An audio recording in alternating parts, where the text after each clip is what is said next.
Welcome to the Leela Life Show. I'm your host, Linda Andrews, and you've tuned in to the right place to up-level in your life and business. Enjoy the show.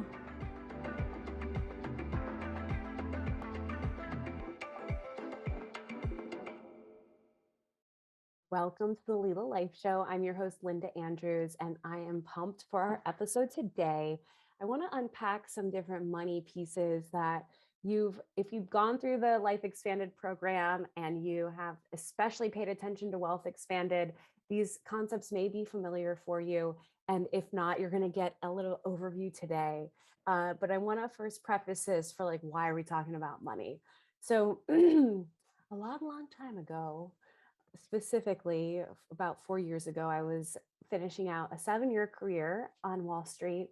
And at the end of my time there, I had created this program called Wealth Expanded. And it became this opportunity for my clients who I was practicing with. I was doing a couple different retreats to start to uncover their relationship with money. And there were some powerful different readings and we'll just say readings, different people that started opening me up to different concepts. One of them who you may hear me mention from time to time is Lynn Twist. She's an amazing author of the book, The Soul of Money. And you may be familiar with impact investing. This is a type of investing where you can be aligned with your values. And before we even get into all of this, I just want to take a moment to honor you wherever you are within your own finances, within your financial journey, whether you're single, whether you're partnered, whether it's chaos, whether it's perfect, whether it's lots of avoidance, whether you deal with it, face it head on. Money can be such a touchy,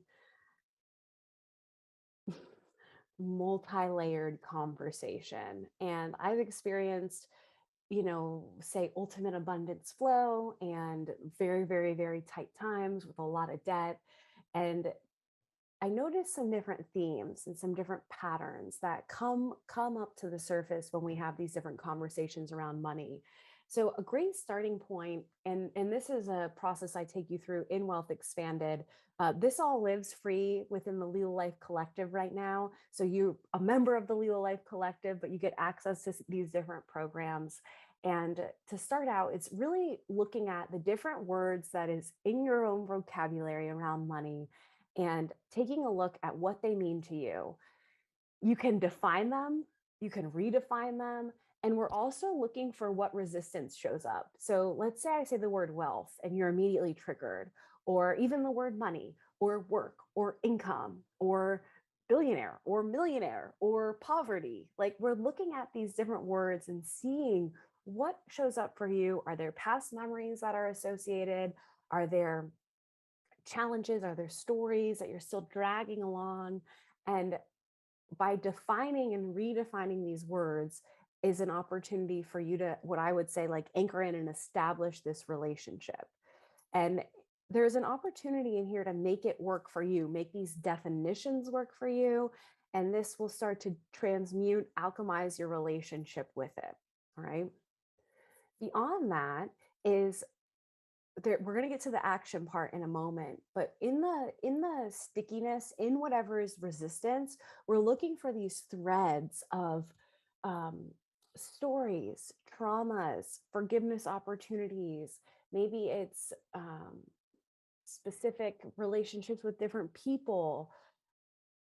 On top of that is very clear impressions. We're looking for the programming, the stories that may not be supportive to you, but that you've picked up along the way. And so there's this untethering that can happen when you look clearly at all this, that is going to allow you to have some forgiveness, have some acceptance even. When there's trauma involved, it's not that we're saying, oh, we love trauma, or that, if there's any abusive dynamics around money, oh, because you deserve it. Absolutely not. Safety, we recommend safety, but also just understanding where's room for forgiveness, where's room for acceptance. And this is an important piece, is just noticing what you could be avoiding. I talk about avoidance a lot because it's a very common tendency and it's really sneaky because when you're in avoidance of something, you may not even notice that you're in avoidance of something, right? Because it's like not even, you're not even looking at it. You're literally avoiding it. And especially if that's on a subconscious level, it's like, what are you talking about? Like, I don't do that because it's not even on my radar. So, what could you be avoiding? If it's like not checking bills, having outstanding debts, there's people that I know, we'll say like a healthy income, healthy savings, but they're still like carrying debt and not paying attention to it because they don't want to. And then this is sort of lingering in this chaotic subconscious space that could be weighing you down more than you know. Just like you would go take time to clean up your house, to clean up your environment, to do quote unquote spring cleaning. Can you do some spring cleaning within your finances? What needs some of your time, energy, and attention for you to face head on? This is going to be looking different for everyone depending on which phase of your wealth building you're in. It could be that you're in the stabilizing phase, and this is a time for you to be absolutely getting yourself out of avoidance, facing everything, getting your arms wrapped around the situation, handling what you need to handle, and then moving on from there. For others of you, it could be that you have, a substantial amount of cash in the bank, but you're too afraid to have your money working for you. By zero degree, am I giving any kind of stock or financial advice? But it is just noticing where are you in the spectrum, and are you fully stepping into everything you can be for where you are at? I am very passionate about all humans owning their abundance, owning their prosperity, owning this as a birthright. And the only way that happens is for you to meet yourself where you are today and take the first step, and then the next step, and then the next step. And when I talk about forgiveness, that can even be forgiveness for yourself, for the parts of you that has not maybe dealt with all this or hasn't done the best job or the greatest job. But you can start today. And you starting today and you owning this and you stepping in and you stepping up, that's the transformation in itself. And so the worst of the worst, the stickiness of the stickies, you can have a transformation. Working with people that you love, that you at least like as a part of this, as your partners in this. Maybe you're the kind of person that's like DIY, do it yourself, but you're in a place that you could afford to have some expertise, some support. Maybe that's that next level for you. There's a great platform for any of our ladies out there called Elvest. I don't believe that they're only for women, but they're heavily marketed for women. They have some different coaching offerings. They have a membership. They have wealth management options. They've built a really interesting platform, especially coming from the wealth management space. It's just been fun to watch them grow and evolve. That's a great tool. There's amazing financial advisors that are out there. They could be a great partner if you're working with a tax professional or a CPA. And what's really nice is if you have your people working together. So you have your financial advisor talking with your accountant if you're in that place. If you're doing one of those roles, but you do need extra support, that you're facilitating those conversations for yourself. So they're definitely different phases. That stabilizing phase, again, being that you're looking at anything that you're avoiding. When you're getting into that expansion phase, that you're working with the partners, people that you know, like, and trust that can help you, or companies that you know, like, and trust that can help you. And the values invitation. So, what is important to you? This can speak, first of all, like internally, maybe it's within your home life or your family structure or you as a human. Uh, what do you value? What's important to you? Are your purchases in alignment to that? Maybe you're sick and tired of microplastics, but you keep buying stuff that's super heavy in microplastics. In that example, you being in alignment would be making that different consumer purchase decision. All right. And so you have the opportunity. This doesn't have to be perfection. And I see this a lot, especially in that like regenerate the planet, sustainability. It can feel like this almost high super stress. Like, I got to do it all right. I got to do it all perfect. No, you got to just make the best decision that you can make today. Noticing again when the shame is rising up, any guilt that's rising up. These are those lower energetics that are pulling you down, that are taxing your nervous system. So, again, just like everything I ever say is awareness as your number one. And can you increase your awareness as it relates to your money 10% more when you're buying anything? Maybe you get into this habitual, I think, especially after the past couple years, it's easy to get into this little like online shopping thing. Can you just notice the energies, how you're feeling when you're shopping, when you're buying anything? Be curious, what's coming up for me right now? Hmm. Oh, wow.